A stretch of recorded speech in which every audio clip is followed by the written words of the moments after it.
हम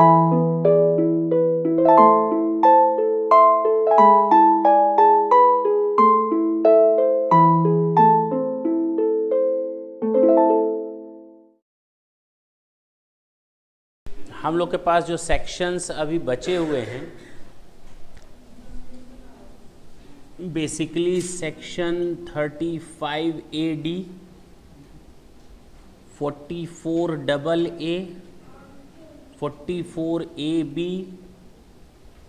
AD and AE। जो main sections बचे हुए हैं, दीज आर द 4 सेक्शंस। एक और सेक्शन है जो आपका इस बार से आया है 43CA, वो लास्ट में हम लोग डिस्कस करेंगे।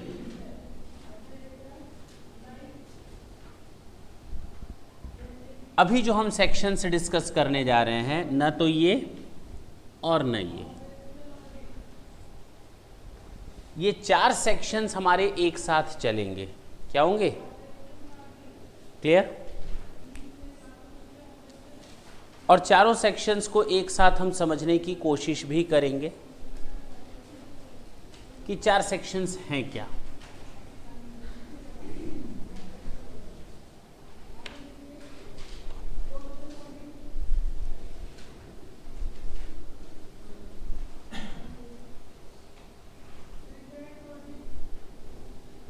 Section 44AA, section 44AB, section 44AD and section 44AE। ये 4 सेक्शंस हैं। स्टार्ट करते हैं हम लोग फर्स्ट वन से। Maintenance of books of account. हम लोगों ने इतना कुछ पढ़ लिया,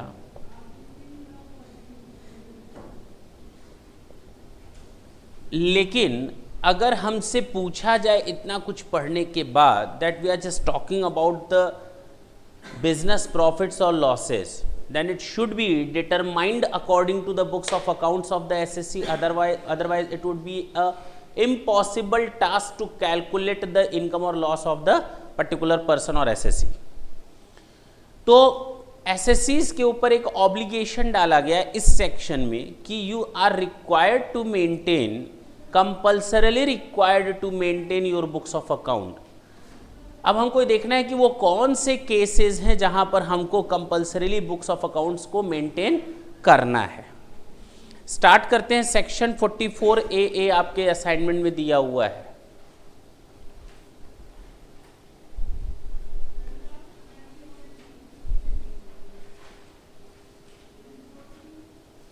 बोले, दिया है ना?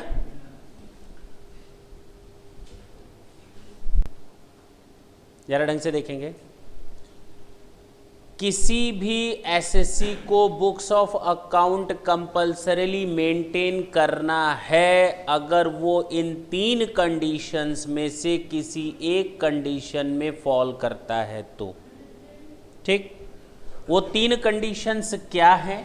यानी अगर कंडीशन 1 में फॉल किया तो उसको बुक्स ऑफ अकाउंट मेंटेन करना है, या कंडीशन 2 में आया तो भी उसको बुक्स ऑफ अकाउंट मेंटेन करना है, या केवल कंडीशन 3 को फॉलो किया तो भी उसको बुक्स ऑफ अकाउंट मेंटेन करना है। If any one of these 3 conditions are satisfied then he is required to maintain their books of accounts compulsorily according to section 44AA of the income tax act. क्या कहता है पहला condition? कि अगर SSC की income, अच्छा एक बात बताओ, हम लोग कब डिसाइड करेंगे कि हमको बुक्स ऑफ अकाउंट बनानी चाहिए या नहीं? At the beginning of the year और at the end of the year? 1 April 2013 को मैं डिसाइड करूंगा कि मुझे बुक्स ऑफ अकाउंट आगे से बनानी चाहिए, या साल खत्म होने के बाद मैं ये डिसाइड करूंगा कि मुझे बुक्स ऑफ अकाउंट बनानी चाहिए या नहीं?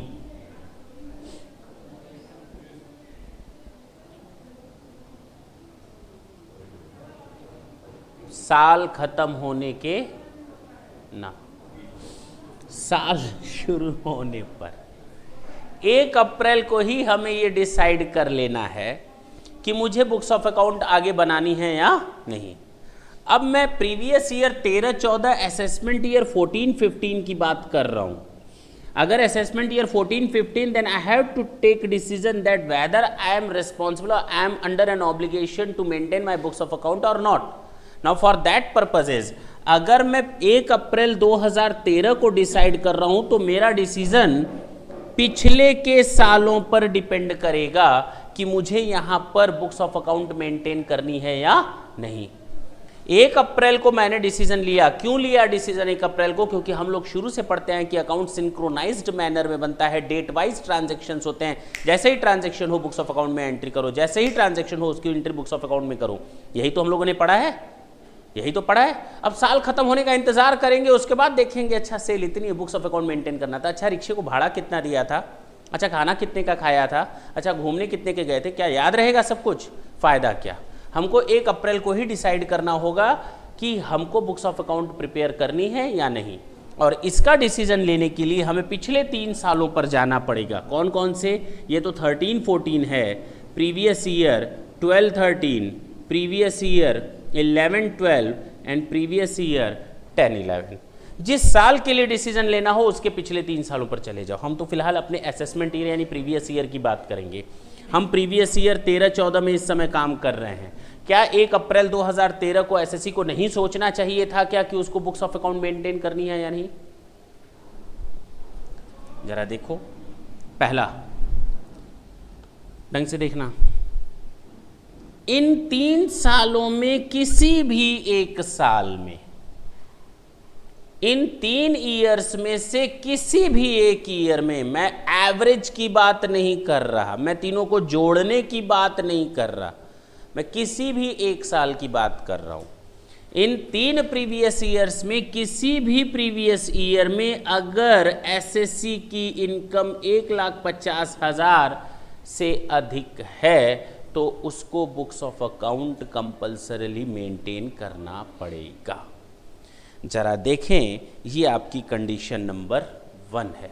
देखें, whether the income from such business or profession, such business or profession, मैं सारे टोटल इनकम की बात नहीं कर रहा, मैं केवल उसी बिजनेस की बात कर रहा हूं। whether the income from such business or profession has exceeded, exact अगर 1,50,000 रुपए होगा तो भी ये कंडीशन फॉल नहीं करेगी। in excess of rupees 1,50,000, exceeded rupees 1,50,000 in any of the 3 preceding previous year, और सुनो ना, इधर सुनो ना, इस समय डिसीजन लेना है किसी भी एक साल में मेरी इनकम अगर 1,50,000 रुपए से अधिक थी इसी बिजनेस और प्रोफेशन से, तो मुझे इस साल अपनी बुक्स ऑफ अकाउंट को मेंटेन करना ही करना है। लेकिन अगर मेरा बिजनेस नया है तो मैं पिछले 3 साल में कैसे जा पाऊंगा? बिजनेस तो मेरा पहले साल स्टार्ट हो रहा है ना, तो मैं क्या पिछले 3 साल देखूंगा? क्या नजर आएगा? 0 बटा सन्नाटा। मैं क्या करूंगा? मैं पिछले 3 साल में अब नहीं देख सकता, मुझे यहाँ पर सोचना पड़ेगा क्या मेरी इनकम इस साल 1,50,000 को क्रॉस कर जाएगी क्या? अगर हाँ तो फिर से मुझे यहाँ पर बुक्स ऑफ अकाउंट मेंटेन करनी पड़ेगी, क्योंकि अल्टीमेटली हार्डशिप मेरे ही ऊपर आनी है। ठीक है ना? आगे का वर्ड लिखा है, और is likely to exceed 1,50,000 during the current previous year in case of newly set up business. अब क्लियर है? पक्का? नए सेटअप के केस में हमें देखना पड़ेगा likely to be in excess of rupees 1,50,000, ऐसा होने की उम्मीद अगर है नए बिजनेस के केस में। तो फर्स्ट कंडीशन फिर देखते हैं, in the case of any assessee carrying on business और profession the books of accounts are required to be maintained in the following cases. Number 1 case where the income from such business और profession has exceeded rupees 1,50,000 in any of the 3 preceding previous years or is likely to exceed rupees 1,50,000 during the current previous year in case of newly set up business or profession. दूसरी condition, आपकी income 1,50 से अधिक नहीं है, आपकी income 150 से अधिक नहीं है, कोई दिक्कत नहीं। आप देखो कहीं आप सेकंड कंडीशन में तो फॉल नहीं करते। सेकंड कंडीशन कहता है 1 अप्रैल 2013 को आप देखो कि पिछले किसी भी 3 साल में अगर आपकी ग्रॉस रिसीट या टर्नओवर 10 लाख को क्रॉस किया है, पिछले किसी भी 3 साल में अगर आपकी ग्रॉस रिसीट या टर्नओवर 10 लाख को क्रॉस किया है किसी भी एक साल में, एवरेज की बात नहीं कर रहा, तो भी आपको 1 अप्रैल 2013 से अपनी बुक्स ऑफ अकाउंट मेंटेन करनी पड़ेंगी। अगर आपका बिजनेस नया है तो आपको ये देखना पड़ेगा क्या 10 लाख से ज़्यादा होने की उम्मीद है क्या करेंट ईयर में turnover, then again you are required to start to maintain your books of account from the very this date. Clear है? पक्की बात? 2 कंडीशन तो आराम से समझ में आ गई होंगी। तीसरी कंडीशन न मैं अभी बताने वाला हूँ और न मैं अभी समझाऊंगा तो समझ में आएगी। वो तीसरी कंडीशन तभी समझ में आएगी जब आप ये दोनों सेक्शंस कवर कर लोगे। ठीक है ना? तो फर्स्ट कंडीशन आपने देखी, इनकम कितने से अधिक हो, 1,20,000। दूसरा, ग्रॉस रिसीट या टर्नओवर कितने से अधिक हो, 10 लाख। थर्ड कंडीशन अभी थोड़ा साइड में रख देते, 1,50,000, सॉरी, असल में पुराना याद है ना, पहले 1,20,000 था, कई सालों से 120 चला आ रहा है, 1,50,000। क्लियर? और ये 10 लाख। थर्ड कंडीशन अभी मैं स्किप कर देता हूं। अब बात करते हैं किसकी, सेक्शन 44AA। अच्छा एक बात बताओ सर, आपने कहा बुक्स ऑफ अकाउंट मेंटेन करनी है, कौन सी बुक्स ऑफ अकाउंट, क्या बोलना चाहते हैं आप? बुक्स ऑफ अकाउंट में क्या क्या चीज़ें आएंगी? Journal, ledger, cash book, vouchers and bills, ये सारी चीज़ें शामिल होंगी। क्लियर? देखें लिखा हुआ है नीचे, cash book, ledger, journal, bills, हाँ या ना?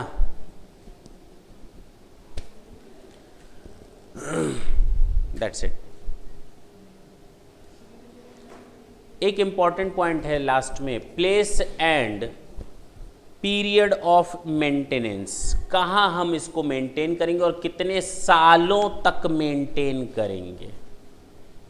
The books of accounts are required to be maintained at the place of the profession, and if there are more than one place of businesses, then at the principal place of business or the registered place of business, जिसको आप head office की तरह दिखाते हो। The books of maintenance are required to be kept for a period of 6 years from the end of the relevant assessment year. Total कितने साल होते हैं इधर देखें, एक तो relevant assessment year, previous year खत्म होने के बाद पहला साल रेलिवेंट असेसमेंट ईयर, उसके बाद 6 साल और जोड़ दो। यानी अगर मैं प्रीवियस ईयर 13-14 की बात कर रहा हूँ तो पहला रेलिवेंट असेसमेंट ईयर ये होगा 14-15 प्लस 6 साल और, यानी 2020-21 तक हमको मेंटेन करना पड़ेगा। क्लियर हुआ? तो कुल मिलाकर देखो तो कितने साल, 7 सालों तक असेसमेंट ईयर, 7 असेसमेंट ईयर्स तक हमको मेंटेन करना पड़ेगा। However the assessment is other document, section 147 तुम लोग नहीं जानते हो, मैं इस चीज़ को अभी यहाँ स्किप कर देता हूँ। केवल तुम लोग को यहाँ पर ये जानना था कि हमको बुक्स ऑफ अकाउंट कहाँ मेंटेन करनी है, प्रिंसिपल प्लेस ऑफ बिजनेस, कितने सालों तक मेंटेन करनी है, 7 सालों तक टोटलिटी में मेंटेन करनी है। इनकम कितनी होनी चाहिए, 150 से ऊपर। ग्रॉस रिसीट कितनी होनी चाहिए, या तो 10 लाख से ऊपर किसी भी 3 साल में 1 साल।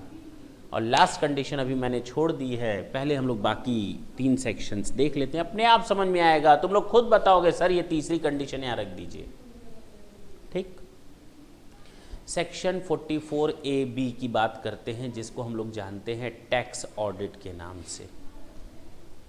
किसके नाम से?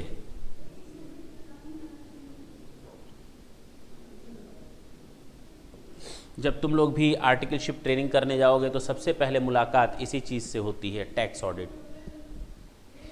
क्लियर?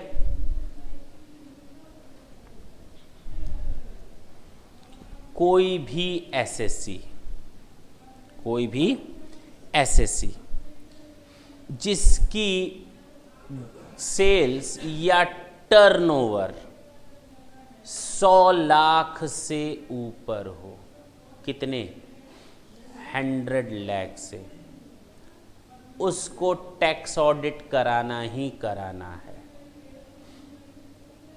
कोई भी एसएससी जिसका टर्नओवर 100 लाख से ऊपर है, वर्ड ढंग से देखें, एक्सीड्स यानी एग्जैक्ट 100 lakhs पर कोई प्रॉब्लम नहीं है, इन एक्सेस ऑफ ₹100 lakhs है, then they are required to get tax audit report और certificate from a chartered accountant. CA साहब से उसको क्या कराना पड़ेगा? ऑडिट कराना पड़ेगा, जिसको हम लोग नाम देते हैं टैक्स ऑडिट। क्लियर? पक्की बात? और सीए उस पर अपनी रिपोर्ट देता है। तो पहली कंडीशन मैंने बताई सेक्शन 44A(b) में कि जहां पर 100 लाख रुपए से ऊपर का टर्नओवर होगा, वहां पर एसएससी को क्या करना पड़ेगा? टैक्स ऑडिट कराना पड़ेगा। ठीक है ना?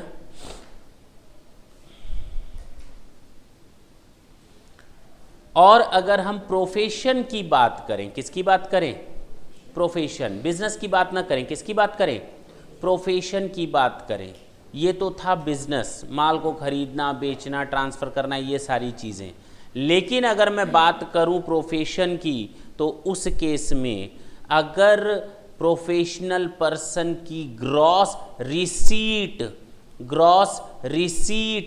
25 लाख रुपए से ऊपर हो, कितने से? 25 लाख रुपीज से एक्सीड कर जाएगा, तो उसको टैक्स ऑडिट करवाना है। क्लियर? एक डॉक्टर, एक इंजीनियर, एक लॉयर, अगर इन लोगों की ग्रॉस रिसीट 25 लाख को एक्सीड कर जाती है, तो उनको भी टैक्स ऑडिट कराना पड़ेगा। सुन लें, ये बुक्स ऑफ अकाउंट मैंने 1 अप्रैल 2013 से लेकर के 31 मार्च 2014 तक मेंटेन किया ना? हाँ या ना? इस असेसमेंट ईयर में मैं इसकी टैक्सेबल इनकम कैलकुलेट करूंगा और मैं सरकार को क्या दूंगा? टैक्स दूंगा। ध्यान रहे, अगर आप बिजनेस करते हो और इस दौरान आपको दिखता है कि आपकी टर्नओवर या ग्रॉस रिसीट 100 लाख को क्रॉस कर गई है, तो बेटा ऐसे ही टैक्सेबल इनकम कैलकुलेट मत कर लेना। आपका सबसे पहला काम बनेगा टैक्स ऑडिट करवाना, और उस टैक्स ऑडिट से जो टैक्सेबल इनकम कैलकुलेट हो करके आएगी, उस पर टैक्स देना। अब क्लियर है? पक्की बात है।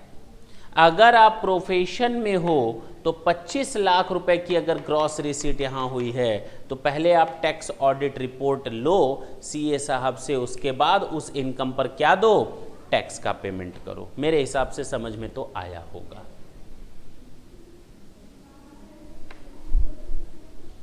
यहां पर क्या बोला गया था? अगर किसी बंदे को बुक्स ऑफ अकाउंट्स मेंटेन करनी है तो उसको देखना पड़ेगा सेक्शन 44AA। ये देखने के लिए कि उसको बुक्स ऑफ अकाउंट मेंटेन करनी है कि नहीं, 1,50,000 रुपए से ज़्यादा का क्या होना चाहिए? इनकम होनी चाहिए। और ग्रॉस रिसीट कितनी होनी चाहिए? 10 लाख से अधिक, 3 साल में किसी भी समय। थर्ड कंडीशन मैंने अभी नहीं बताई। कौन कौन सी बुक्स ऑफ अकाउंट होती हैं? Ledger, cash book, bill, voucher, journal, ये सारी चीज़ें। हाँ, टैक्स ऑडिट क्या होता है? On the basis of maintenance of books of account, a CA can do the tax audit. A CA can provide you a certificate on the basis of your books of accounts. Clear? He'll examine all those books of account, whatever you will produce before him. उन्हीं basis पर तो देगा। CA साहब को सपना थोड़ी आता है कि आपको इतनी सेल इतनी परचेज हुई, वो तो आपसे कहेगा आप टैक्स ऑडिट कराने आए हो, आप अपनी बुक्स दो। ठीक, बुक्स आपने मेंटेन की, आपको टैक्स ऑडिट करानी पड़ेगी। ये नहीं कि बुक्स मेंटेन कर ली तो बुक्स टैक्स ऑडिट होगी, ना ना ना, मैं ये नहीं कहना चाहता। मैं ये कहना चाहता हूँ books of account that is another topic and tax audit is another topic. Tax audit कब जरूरत होती है? जब एसएससी की ग्रॉस रिसीट या टर्नओवर 100 लाख को क्रॉस कर जाए। क्या कर जाए? ग्रॉस रिसीट या टर्नओवर 100 लाख को क्रॉस कर जाए। और दूसरा, जब प्रोफेशन का केस हो तो रिसीट कितने को चली जाए? 25 लाख को क्रॉस कर जाए। तो दो कंडीशन इसकी भी समझ में आ गई, दो कंडीशन इसकी भी समझ में आ गई। तीसरी न तो इसकी समझ में आएगी न तो तीसरी इसकी समझ में आएगी तब तक जब तक हम ये दोनों न देख लें। यहाँ तक कोई डाउट हो तो बोलो, जरा देखें, उठाएं study assignment section 44A B में देखें, टैक्स ऑडिट में। In the case of any person carrying on business where the total sales turnover or gross receipts exceeds rupees 100 lakhs or more, carrying on profession where the gross receipts exceeds rupees 25 lakhs or carrying on the business, छोड़ देते हैं क्योंकि बाकी मैंने कहा third point हम लोग को तब तक नहीं समझ में आएगा जब तक कि हम बाकी के दोनों पॉइंट्स को कवर ना कर लें। The books of accounts for the relevant previous year are required to be audited by a chartered accountant before the specified date. And the audit report obtained under this provision is required to be furnished by that date too. हाँ या ना? चलो, date है हम लोग की 30 सितंबर। Specified date क्या है वो मैंने नीचे लिख भी रखी है, 30 सितंबर। ये टॉपिक अभी नहीं समझ में आएगा सर ये आपने डेट कैसे बता दी। डेट जब तुम लोग एक चैप्टर पढ़ोगे रिटर्न ऑफ इनकम, क्या पढ़ोगे कि एसएससी रिटर्न ऑफ इनकम दाखिल करता है जिसको हम शॉर्ट में बोलते हैं आरओआई। तो वहाँ होगा सेक्शन 139(1) से लेकर सेक्शन 139(9) तक के प्रोविजंस जब हम देखेंगे तो वहाँ से हमको क्लियर होगा कि आखिर स्पेसिफाइड डेट क्या है। स्पेसिफाइड डेट तो हमें 139(1) में ही पता चल जाएगा। क्लियर है ना? ड्यू डेट जिसको हम लोग बोलते हैं, ये हम लोग देखेंगे चैप्टर। फिलहाल आप लोग केवल इतना याद रखें कि वो स्पेसिफाइड डेट यहाँ पर 30 सितंबर है। क्लियर है? आए अब अगले टॉपिक पर। Section 44AD and section 44AE, ये दोनों हमारे प्रिजम्पटिव सेक्शंस या प्रिजम्पटिव इनकम बेस्ड सेक्शंस हैं। अब तक आपने पूरे पीजीबीपी में देखा कि we were required to calculate the actual amount of income for the purpose of paying the amount of tax. हाँ या ना? लेकिन क्या ये अच्छी बात है कि हम छोटे छोटे बिजनेसमैन को भी परेशान करें? अच्छी बात है क्या? नहीं। छोटे बिजनेसमैन को आप क्यों परेशान कर रहे हो? टैक्स ऑडिट बड़े खिलाड़ी 100 लाख से ऊपर 25 लाख से ऊपर रिसीट, ठीक है, आप इनको परेशान करते हो, इनसे आप टैक्स ऑडिट रिपोर्ट लेते हो, इनको आप बुक्स ऑफ अकाउंट मेंटेन करने के लिए कहते हो, ठीक है। छोटे जो बिजनेसमैन होते हैं, इसका मतलब या तो हम उनको पूरी तरह ईमानदार मान करके किनारे छोड़ दें, वो भी जेन्युइन नहीं है, वो भी गलत है। हम उनको बिल्कुल किनारे कर दें कि भाई आप लोग को अब टैक्स ऑडिट रिपोर्ट वगैरह नहीं देखनी, आप लोग को बुक्स ऑफ अकाउंट भी मेंटेन नहीं करनी, आप किनारे हो। कौन देगा टैक्स? गवर्नमेंट को। तो गवर्नमेंट ने कहा कि इन छोटे बिजनेसमैन को भी टैक्स के दायरे में लाने के लिए और उनके ऊपर से हार्डशिप खत्म करने के लिए दो प्रिजम्पटिव सेक्शंस बनाए गए। पहले ये 3 थे, 44AD, AE और AF। AF हट करके मर्ज हो गया इस सेक्शन में AD में। तो अब हम लोग को केवल 2 ही सेक्शंस पढ़ने होते हैं, section 44AD and section 44AE। Clear है? सेक्शन 44AD किस तरह के एसएससी पर एप्लीकेबल है? सुन लो, अगर हमें ये समझ में आ जाए ये किस एसएससी पर एप्लीकेबल होता है तो इसको छोड़कर बाकी सारे एसएससी इधर आ जाएंगे। इसको छोड़ करके बाकी सारे एसएससीज इधर आ जाएंगे। जरा इसके बारे में देख लेते हैं, ये सेक्शन 44AE लगता किसके ऊपर है। ये एप्लीकेबल होता है उन एसएससीज के ऊपर जो बिजनेस ऑफ प्लाइंग, हायरिंग और लीजिंग गुड्स कैरिजेस, सामान को एक जगह से दूसरी जगह ढोने और अपनी गाड़ियों को किराए पर ट्रांसपोर्टेशन का काम करते हैं। क्लियर है? मैंने फिर बोला, बिजनेस ऑफ प्लाइंग, हायरिंग और लीजिंग गुड्स कैरिजेज, सामान को एक जगह से दूसरी जगह ट्रांसपोर्ट करने का काम करते हैं, उनके ऊपर ये सेक्शन लगता है। कौन सा सेक्शन? 44AE। इनको अगर छोड़ दो तो वापस आते हैं, छोटे बिजनेसमैन को पकड़ते हैं। In the case of an assessee, word ढंग से पढ़ें आप, in the case of an assessee being an individual और a firm other than LLP, यानी ये सेक्शन एप्लीकेबल होगा इंडिविजुअल, HUF और partnership firm. Other than LLP, word लिखा है अदर देन LLP, LLP पर नहीं लगेगा ये।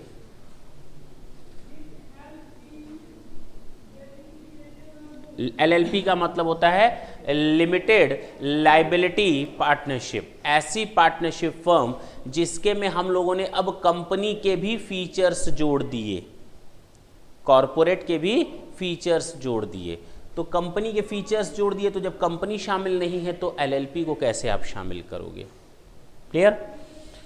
In case of an SSC being an individual, HUF or a firm carrying on any business, underline कर ले, any business, AE वाला छोड़ करके जो मैंने अभी बताया, प्लाइंग, हायरिंग और ट्रांसपोर्टेशन और लीजिंग गुड्स कैरिजेस। क्लियर है? कोई भी बिजनेसमैन जिसके ऊपर AE न लगता हो उसके ऊपर 44AD चार्ज होगा। ठीक? And whose gross receipt from such business does not exceed 100 lakhs। इधर सुने, अगर बेटा 100 लाख से ऊपर है तब तो सोचना ही नहीं है, तब तो हम आपका टैक्स ऑडिट करेंगे, आपकी बुक्स ऑफ अकाउंट देखेंगे। लेकिन अगर 100 लाख से कम है तो क्या छोड़ दें आपको? ये है, गवर्नमेंट कहती है अब छोटे छोटे बिजनेसमैन, पान वाली दुकान हो गया, किराने की दुकान हो गया, मैं कितना उनके पीछे दौड़ूं भाई, कितना बोलूं कि आप हमें टैक्स दो, आपकी इनकम इतना खर्चे, इतने इनकम टैक्स ऑफिसर्स परेशान हो जाएंगे, इनकम टैक्स डिपार्टमेंट परेशान हो जाएगा। तो कहा गया उस परेशानी को क्यों ना निपटा दिया जाए, प्रिजम्पटिव सेक्शंस ला करके। कहा गया अगर 100 लाख से कम का टर्नओवर है, अधिक है तो आप जाओ इसमें, तब तो आपको टैक्स ऑडिट करानी पड़ेगी। कम है बेटा तो इधर चले आओ या इधर चले आओ। हम यहाँ पर बात नहीं कर रहे हैं, हम अभी इसकी बात कर रहे हैं। अगर 100 लाख से कम है, टर्नओवर क्या है,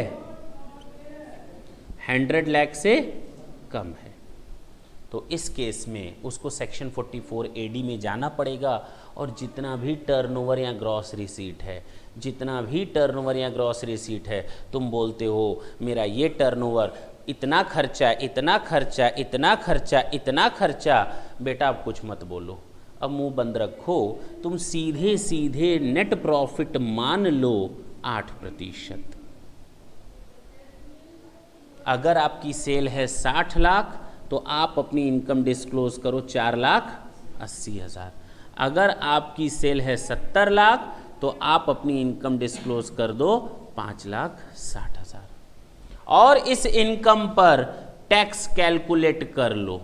This is not the amount of tax, this is the amount of income. Now that income you have to charge prescribed rates, हाँ या ना, we have to apply normal rates, tax rates. In income पर आप tax rates apply करो, whatever the tax would be there, you are required to pay it off. Clear है? पक्की बात। कितना सिंपल सेक्शन कर दिया। जितने छोटे बिजनेसमैन हैं, आप छोटे बिजनेसमैन हो, 60 लाख की सेल है, 60 लाख की सेल है तो बट ऑब्वियस है आपको तो बुक्स ऑफ अकाउंट मेंटेन करना पड़ेगा। बुक्स ऑफ अकाउंट तो मेंटेन कर लिया लेकिन टैक्स ऑडिट की ज़रूरत नहीं है। बात समझना, 60 लाख की सेल है, बुक्स ऑफ अकाउंट नहीं मेंटेन करना, बुक्स ऑफ अकाउंट मेंटेन करना है लेकिन टैक्स ऑडिट नहीं करवाना। अब आप कहोगे जब बुक्स ऑफ अकाउंट हम मेंटेन करेंगे तो हम अपने मर्जी से खर्चे लिखते जाएंगे, टैक्स ऑडिट नहीं होनी, मर्जी से खर्चे लिखते चले जाएंगे। खाना खाने गए थे, घर वालों को रात में होटल लेकर गए थे, 5,000 रुपये का बिल बना, लिख दिया ऑफिस एक्सपेंसेस, मेहमान आए थे बाहर से ना, तो उनको खाना खिलाया था। कौन देखने जा रहा है मेहमान को खिलाया था या घर वालों को खिलाया था? अब बात समझना। तो गवर्नमेंट ने कहा इतने लोचे में हमें नहीं फंसना, आप अपने टर्नओवर का सीधे सीधे 8% नेट प्रॉफिट दिखा दो, जो भी इनकम आएगी उस पर टैक्स कैलकुलेट कर लो, आप उस इनकम पर इनकम टैक्स दे दोगे। हम आपसे कभी भी ये नहीं पूछेंगे कि आपने बुक्स ऑफ अकाउंट बनवाई या नहीं बनवाई, आपने टैक्स ऑडिट करवाया नहीं करवाया, आपने कौन सा खर्चा डेबिट किया, आपने कौन सा खर्चा क्रेडिट किया। We are not now concern with those income और एक्सपेंडिचर्स। हम वो इनकम और एक्सपेंडिचर से कंसर्न नहीं है। मान लेंगे, क्या करेंगे? मान लेंगे कि जो जो आपने खर्चे किए, जितने खर्चे आपको अलाउ होने चाहिए थे वो सारे अलाउ हो गए। आपको डिप्रिसिएशन चाहिए था, मिल गया। आपको खर्चे की छूट चाहिए थी परचेस वगैरह की, मान लेंगे सब मिल गया। जितना भी इनकम टैक्स के अकॉर्डिंग मिलता है ये मान लिया जाएगा। आपके ऊपर से हार्डशिप खत्म करेंगे। जानते हो किस चीज़ की? बुक्स ऑफ अकाउंट मेंटेन करने की।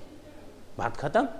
आपकी जितनी टर्नओवर हुई है आप उस पर हमको केवल 8%। अगर किसी एसएससी की सेल 8 लाख रुपए है तो वो ना तो इसमें जाएगा ना इसमें जाएगा, वो अपनी इनकम का केवल 8% दिखा दे, क्या सेल का दिखा दे, क्या 8% इनकम नेट प्रॉफिट, उस पर टैक्स दे दे, बात खत्म। पक्की बात है। मान लिया जाएगा जितने खर्चे हैं सेक्शन 32 लेकर, ढंग से देखना, मैंने अंडरलाइन करवाना है उसको एडी में। सेक्शन 32 कहाँ तक? 38 नहीं लिखा है क्या? लिखा है आगे। Common points for section 44 AD and AE, दोनों के बाद लिखा हुआ है। पहला पॉइंट ही वही है कि मान लिया जाएगा कि आपको 30 से 38 तक की सारी छूट दे दी गई थी। 30 से 38 जानते हो क्या क्या आता है? 30 सेक्शन से याद होगा, बिल्डिंग का repair, maintenance, insurance, premium, tax और रेंट। 31 फर्नीचर का खर्चा था, रेवेन्यू नेचर का, प्लांट एंड मशीनरी का। 32 डेप्रिसिएशन, मान लिया जाएगा डेप्रिसिएशन भी आपको दे दिया गया।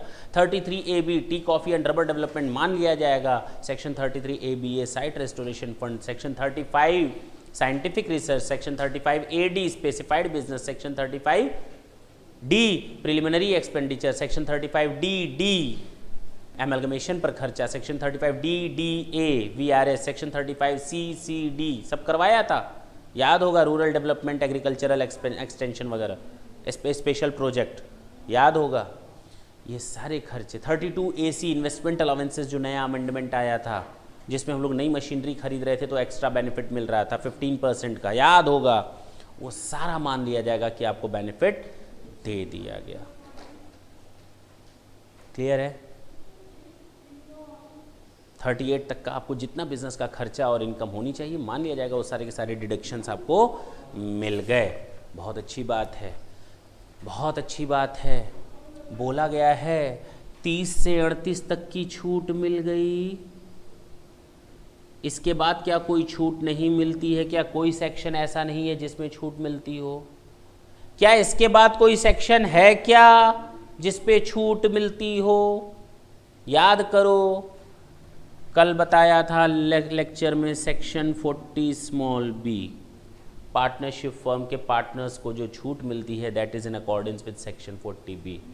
अरे बोला गया है 30 से 38 तक की छूट, ये जो 8% मिला है 5,60,000, ये net profit before section 40b है।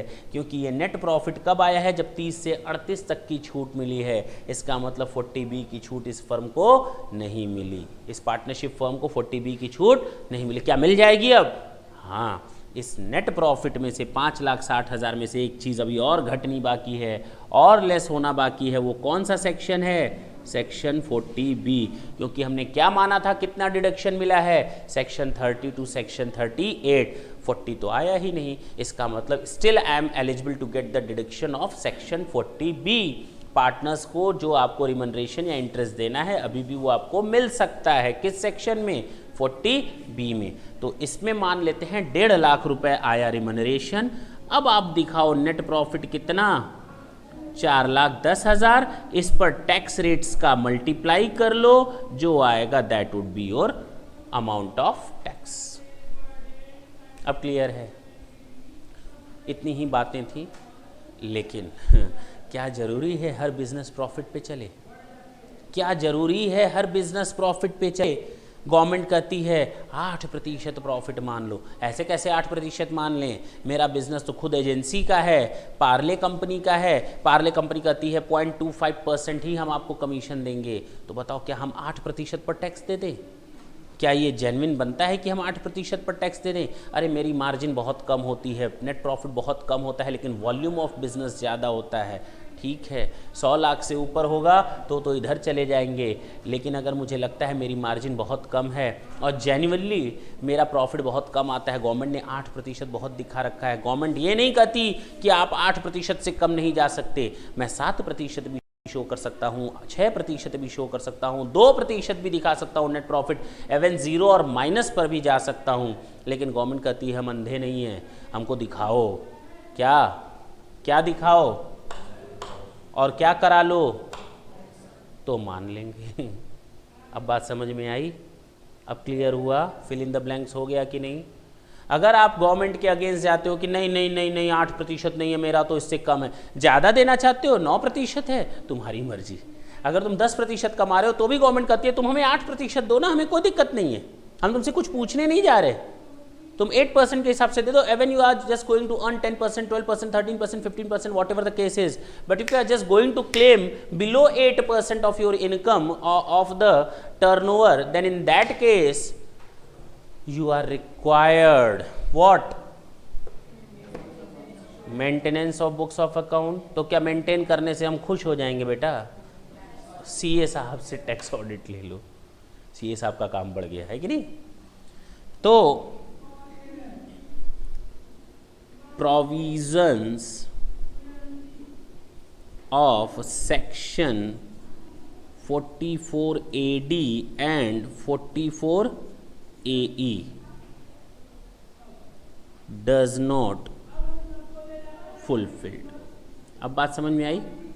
यानी बिलो 8% बताता है तो उसको कहाँ जाना पड़ेगा? बुक्स ऑफ अकाउंट मेंटेन करना पड़ेगा, और साथ ही साथ सेम यही चीज़ यहाँ पर टैक्स ऑडिट कराना पड़ेगा। क्लियर है? पक्की बात?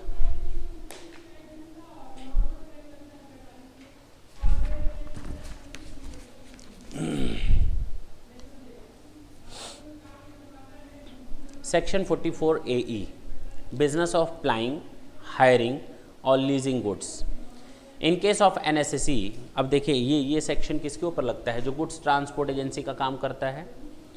हाँ, ये सेक्शन तब लगेगा जब उसके पास not more than 10 goods transport की व्हीकल हों, गुड्स ट्रांसपोर्टेशन की व्हीकल्स हों। यानी 10 हो, 9 हो, 8 हो, 7 हो, 6 हो, 5 हो, 4 हो, 3 हो, 2 हो, 1 हो, तब उसके ऊपर ये सेक्शन लगेगा। 10 से ज़्यादा के ऊपर ये सेक्शन नहीं लगने वाला, वो नॉर्मल प्रोविज़न में आ जाएगा। अच्छा, 10 से अधिक गाड़ियाँ नहीं हैं। अब पानी पी लें, इतना सोच करके पिएंगे तो बीमार हो जाएंगे। 10 गुड्स ट्रांसपोर्ट व्हीकल, 10 से अधिक गाड़ियाँ ना हो तो ही ये सेक्शन लगेगा। अब कुछ गाड़ियाँ देखो तो एक होती है बड़ी ट्रक, मुंह फैला करके आती है, एक होती है छोटी ट्रक, है कि नहीं? 2 तरह की ट्रक देखने को मिलती होंगी। एक को कहते हैं हम लोग हैवी व्हीकल, जो देखने में राक्षस लगे, हाँ और दूसरा लाइट व्हीकल, जो देखने में देवता समान लगे। ठीक है, ये 2 तरह के व्हीकल हैं। कहा गया कि आप गाड़ी दिन भर में 4 बार रन करते हो, 2 बार रन करते हो, 10 किलोमीटर रन करते हो, या घर के बाहर सजा करके खड़े रखते हो, हम उसका हिसाब किताब कैसे देख सकते हैं? कहाँ तक हम आपके पीछे पीछे दौड़ते या दौड़ाते रहेंगे लोगों को इनकम कैलकुलेट करने के लिए? ना, हम ये सब काम नहीं कर। क्यों हंस क्यों रहे हो? अच्छा, कहानी सोच सोच कर हंस रहा है कि कैसे दौड़ेंगे गाड़ी आगे आगे पीछे पीछे हम। क्यों दौड़ेंगे, कुत्तों को दौड़ा देंगे, वैसे ही दौड़ते हैं सब। देखो इधर, तो हैवी व्हीकल और लाइट व्हीकल, हैवी व्हीकल हो या लाइट, दोनों मिलाकर 10 से अधिक नहीं होनी चाहिए, दोनों मिला करके 10 से अधिक नहीं होनी चाहिए। कितना दौड़ाते हो गाड़ी को, हमें क्या मतलब, कहाँ तक हम तुम्हारा हिसाब किताब मेंटेन करते हुए देंगे। एक काम करो ना, एक काम कर लो, इसका हर महीने मान लो कि तुम कितना कमाते हो, मान लो, बुराई क्या है। हम बोल तो नहीं रहे कि मेरी बात मानो, हमने तुमको एक ऑप्शन दिया है कि हम ये मानते हुए चलेंगे कि लाइट व्हीकल पर 4,500 पर मंथ और पार्ट ऑफ द मंथ आप कमाते हो। अब पार्ट ऑफ द मंथ का क्या रोल है, 2 मिनट बाद बताते हैं। और इस केस में 5,000 पर मंथ और पार्ट ऑफ द मंथ कमाते हो। मैंने जो कहानी अभी बताई समझ में आई, क्लियर है। आप गवर्नमेंट को बस इसके हिसाब से पेमेंट कर दो, ये आपकी इनकम है, इस इनकम पर टैक्स निकाल लो, टैक्स पेमेंट कर दो, गवर्नमेंट आपसे कुछ नहीं बोलने वाली। वो ये कहेगी आपको ये मेंटेन करने की जरूरत नहीं है, टैक्स ऑडिट कराने की जरूरत नहीं है, आप छोड़ दो, हम मान लेंगे 30 से 38 तक की डिडक्शंस आपको मिल गई हैं। कौन सी डिडक्शन नहीं मिली, 40B की, वो आप डिडक्शंस ले लेना, कोई दिक्कत नहीं है। यानी वो तो कॉमन पॉइंट थे। अब हुआ क्या, मैंने गाड़ी केवल 10 महीना 10 दिन दौड़ाई, बताओ, वो भी हैवी व्हीकल थी एक, 10 महीना 10 दिन, कितनी इनकम कैलकुलेट होकर के निकलेगी बताओ। 11 महीने की, 10 महीने की या 12 महीने की, 12 महीने की। गवर्नमेंट इसीलिए तो, पर्पस क्या था, इंटेंशन क्या था, आप गाड़ी दौड़ाओ या न दौड़ाओ, हमें उससे कोई लेना देना नहीं है। हम मान लेंगे 4,500 रुपये पर मंथ आप उससे कमाते हो। ये गाड़ी नई नहीं है, ये गाड़ी आपके पास कई सालों से रखी हुई है, तो साल के शुरू से लेकर साल के अंत तक आपने उसको घर के बाहर सजा करके भी रखा है ना, हमें उससे कोई लेना देना नहीं। प्रिजम्पटिव सेक्शन है भाई। अच्छा, फिर अगर बात करें हम उन सेक्शंस की, हमने एक नई गाड़ी खरीदी दिसंबर के 28 तारीख को, 28 दिसंबर 2013 को मैंने एक गाड़ी खरीदी हैवी, यानी दिसंबर में 4 दिन चली, जनवरी फरवरी मार्च 3 महीना 4 दिन, कितने महीने का टैक्स लगेगा, 4 महीने का। उसके पहले तो गाड़ी थी ही नहीं मेरे पास, हम तो अपने घर के बाहर उसको सजा करके नहीं रख सकते थे। यानी ये part of the month will be applicable only in those cases where the vehicle is new one and has been purchased और acquired mid of the year या within the during the previous year. Clear है, पक्की बात है, अब समझ में आई बात। लेकिन अगर गाड़ी पुरानी है तो बेटा घर के बाहर खड़े ही रखे हो, उससे हमको कोई लेना देना नहीं हो। 12 महीने का 12 महीने का आपको कैलकुलेशन करना पड़ेगा। नई गाड़ी है, 6 महीना 1 दिन चली है, पहला साल है, खरीदे हुए केवल 6 महीना 1 दिन हुआ है, चली कितना दिन उससे हमको कोई लेना देना। पहला साल है, 6 महीना 1 दिन हुआ है खरीदे हुए, तो भी आपको टैक्स कितने महीने का देना है, 7 महीने का। Part of the month would be treated as full month, एक दिन भी पूरा महीना काउंट कर लिया जाएगा, क्योंकि ये प्रिजम्पटिव सेक्शन है। क्लियर है, प्रिजम्पटिव मतलब मानने वाला। कहानी खत्म, चारों समझ में आ गए, फिल इन द ब्लैंक्स हो सकते हैं। अब जरा एक बार और देख लेते हैं इन सेक्शंस को। 44AA बोलता है कि कब किसी एसएससी को books of account compulsorily maintain करनी पड़ेगी। 3 पॉइंट बताया गया। पहला पॉइंट, अगर उसकी इनकम 1,50,000 रुपये से ऊपर है then he is required to compulsorily maintain their books of accounts. अगर उसकी ग्रॉस रिसीट 10 लाख से अधिक है, कब की बात कर रहा हूँ, पिछले 3 सालों में से किसी भी एक साल। यानी अगर मैं 1 अप्रैल 2013 को मैं ये डिसाइड करने जा रहा हूँ whether I am required to prepare और maintain my books of account और not, now that time I have to see the last 3 years turnover and the last 3 years income. अगर पिछले 3 सालों में इनकम में किसी भी एक साल में 1,50,000 से अधिक है तो मुझे बुक्स ऑफ अकाउंट मेंटेन करनी पड़ेगी। पिछले 3 सालों में किसी भी एक साल में अगर मेरी टर्नओवर 10 लाख रुपए से अधिक है तो भी मुझे बुक्स ऑफ अकाउंट मेंटेन करनी पड़ेगी। या मैं इन दो प्रोविजंस को, सेक्शंस को क्या करता हूँ, वायलेट करता हूँ, मैं इन प्रोविजंस को फॉलो नहीं करता तो भी मुझे बुक्स ऑफ अकाउंट मेंटेन करनी पड़ेगी। बुक्स ऑफ अकाउंट इसलिए मेंटेन करनी पड़ेगी इस तीसरे केस में क्योंकि मुझे टैक्स ऑडिट करवानी है, क्योंकि सरकार बिना टैक्स ऑडिट के मानेगी नहीं। और टैक्स ऑडिट ये तभी कर सकता है जब बुक्स ऑफ अकाउंट होगी। आप कैसे क्लेम कर रहे हो 2% कमा रहे हैं, कैसे क्लेम कर रहे हो आप 2% कमा रहे हैं? बुक्स मेंटेन की होगी तभी तो आप बोल रहे हो। ऐसे कैसे हवा हवाई बात करते हो? मेरी बात समझना। गवर्नमेंट तो कर रही है 8%, आप कर रहे हो 2%, कैसे बोल रहे हो 2%? इसका मतलब यू हैव प्रूफ्स, और अगर प्रूफ्स हैं तो इसका मतलब आपने बुक्स ऑफ अकाउंट बनाई होगी, और बुक्स ऑफ अकाउंट बनाई है तो टैक्स ऑडिट करा करके हमको रिपोर्ट दे दो सीए की। अब क्लियर हुआ? तो हर चीज देखो तो कंसेप्चुअली एक दूसरे से क्या है, कोरिलेटेड है। कहा गया सेक्शन 44 एडी इंडिविजुअल, एचयूएफ और एलएलपी को छोड़कर पार्टनरशिप फर्म्स पर एप्लीकेबल होगा। अगर एसएससी का टर्नओवर 100 लाख से अधिक नहीं है तो वो अपनी ग्रॉस टर्नओवर का 8% नेट प्रॉफिट दिखा देगा और उसमें से डिडक्शन लेगा सेक्शन 40B का। जो इनकम आएगी उस पर इनकम टैक्स कैलकुलेट कर देगा, बात खत्म। हम उससे ये नहीं कहेंगे बुक्स ऑफ अकाउंट मेंटेन किए या नहीं, हम उसका टैक्स ऑडिट भी नहीं लेने वाले। क्लियर? मान लिया जाएगा 30 से 38 तक की उसको पूरी की पूरी छूट दे दी गई है। यहाँ की बात करते हैं, अगर कोई एसएससी जो प्लाइंग, हायरिंग और लीजिंग गुड्स ट्रांसपोर्टेशन का काम करता है, कैरिजेस का काम करता है, उसके ऊपर एप्लीकेबल होता है। 10 से अधिक गाड़ियाँ नहीं होनी चाहिए, हैवी या लाइट मिला करके। हाँ, लाइट के केस में 4,500 पर मंथ और पार्ट ऑफ द मंथ को मिला करके उसकी इनकम कैलकुलेट कर लो, और हैवी वाले पर 5,000 रुपये पर मंथ या पार्ट ऑफ द मंथ को।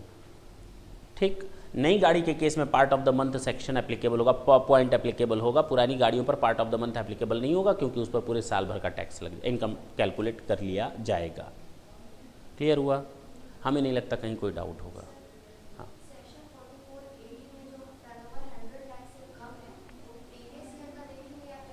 हम प्रीवियस ईयर की बात कर रहे हैं ना, हम यहाँ पर प्रीवियस ईयर की ही बात कर रहे हैं। हम सारी चीज़ों, इसमें भी हम प्रीवियस ईयर की बात कर रहे हैं, इसमें भी हम प्रीवियस ईयर की बात कर रहे हैं, इसमें भी प्रीवियस ईयर की बात कर रहे हैं, इसमें भी प्रीवियस ईयर की बात कर रहे हैं।